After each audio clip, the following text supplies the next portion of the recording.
ഈശോ മിശിഹായ്ക്ക് സ്തുതിയായിരിക്കട്ടെ. കർത്താവായ യേശുക്രിസ്തുവിന്റെ പരിശുദ്ധ നാമത്തില് നിങ്ങൾക്കെല്ലാവർക്കും സമാധാനം ആശംസിക്കുകയാണ്.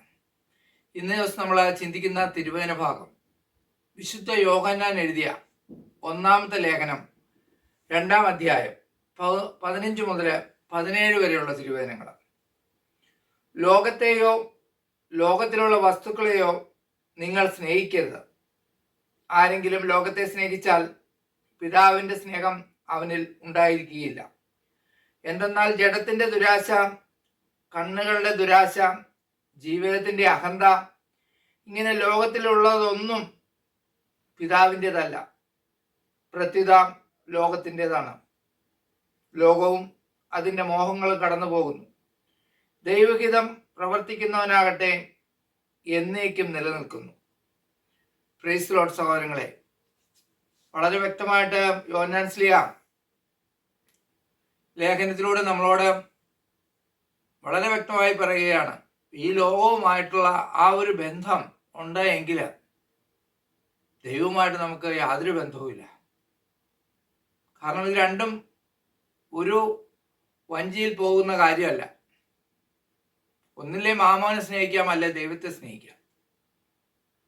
ഏതാണ് വേണ്ടതെന്ന് നമ്മൾ തന്നെ നിശ്ചയിക്കണം. നമ്മളിപ്പോൾ ഏത് അവസ്ഥയിലാണ് ജീവിതം കഴിച്ചുകൊണ്ടിരിക്കുന്നതെന്നാണ് നമ്മൾ തിരിഞ്ഞു നോക്കേണ്ടത്.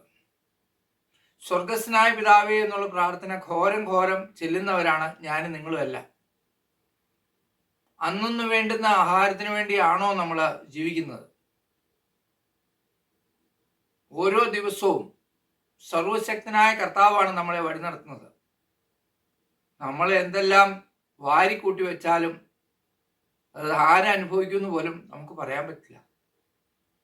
അപ്പോൾ 1-ാം സ്ഥാനം നമ്മൾ കൊടുക്കുന്നത് ഈ വാരിക്കൂട്ടലിനായിരിക്കും. ചിലപ്പോൾ ആ ഒരു അവസ്ഥയിലാണെങ്കിൽ ഇന്ന് ഏറ്റവും കൂടുതൽ ലോകത്തിൽ കാണുന്നത് അത് തന്നെയാണ്. 1-ാം സ്ഥാനം പൈസയ്ക്ക് കൊടുത്ത് പൈസ ഉണ്ടാക്കാൻ വേണ്ടിയുള്ള വല്ലാത്ത ഒരു അവസ്ഥയിലുള്ള ഓട്ടത്തിലാണ് മനുഷ്യർ. അങ്ങനെ ഓടിക്കൊണ്ടുവന്ന അനേകരിന്ന് ബെഡിലാണ്. അന്തവും ഇല്ല, ബോധവും ഇല്ല, തലയ്ക്ക് ഓർമ്മയില്ലാത്തൊരവസ്ഥയിൽ പൈസ ഉണ്ടാക്കണം എന്നുള്ള ആ ഒരു വല്ലാത്ത ആർത്തി, പൈസയോടുള്ള ആർത്തി, അത് ഈ ലോകത്തോടുള്ള ആർത്തിയാണ്. ഈ ലോകത്തോടുള്ള ആർത്തിയാണ്. നമുക്ക് ഭക്ഷണം കഴിക്കണം, താമസിക്കണം, വസ്ത്രം ധരിക്കണം, ഇതിനൊക്കെ നമുക്ക് ആവശ്യമുള്ളത്. നമ്മുടെ കുഞ്ഞുങ്ങളെ വളർത്തണം, പഠിപ്പിക്കണം, ഇതെല്ലാം ആവശ്യമാണ്. ഇതെല്ലാം നമ്മുടെ സ്വർഗസ്ഥനായ പിതാവിന് അറിയാം.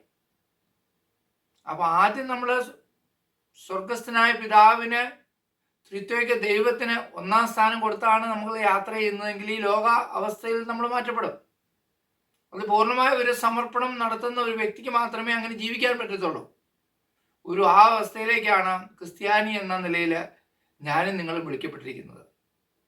ആ ഒരു അവസ്ഥയിലല്ല നമ്മൾ ഇന്ന് ജീവിതം കഴിക്കുന്നതെങ്കിൽ കഷ്ടമാണ്. നമ്മുടെ ആത്മാവും നഷ്ടപ്പെടും.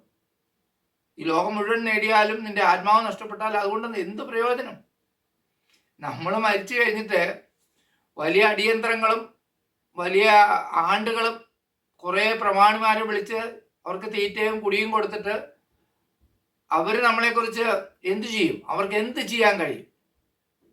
നമ്മളെ പ്രവൃത്തിയുടെ പരിണിത ഫലമായി നമ്മൾ അനുഭവിക്കത്തുള്ളൂ. അതിന് വേറെ പ്രത്യേക പരിഹാര പ്രവൃത്തികളൊന്നുമില്ല. അപ്പൊ ജീവിച്ചിരിക്കുമ്പോൾ ദൈവികമായ ഒരു അവസ്ഥയിൽ ജീവിക്കാം. ലോകത്തിൻ്റെതായ അവസ്ഥകൾ എല്ലാം നമുക്ക് വിച്ഛേദിക്കാം. ലോകവുമായിട്ടുള്ള ആ കൂട്ടുകെട്ട് ദൈവവുമായിട്ടുള്ള കൂട്ടുകെട്ടിന് എതിരാണ്. നമുക്കൊന്ന് തിരിഞ്ഞു നോക്കാം. തീർച്ചയായിട്ടും ഒരു വിശുദ്ധീകരിക്കപ്പെട്ട ഒരു അവസ്ഥയിലേക്ക് നമുക്ക് മാറ്റപ്പെട്ട് കർത്താവിന് സ്വീകാര്യരായ മക്കളായി നമുക്ക് ജീവിക്കാം. ദൈവം നിങ്ങളെല്ലാവരെയും സമൃദ്ധമായി അനുഗ്രഹിക്കട്ടെ. ആമേൻ.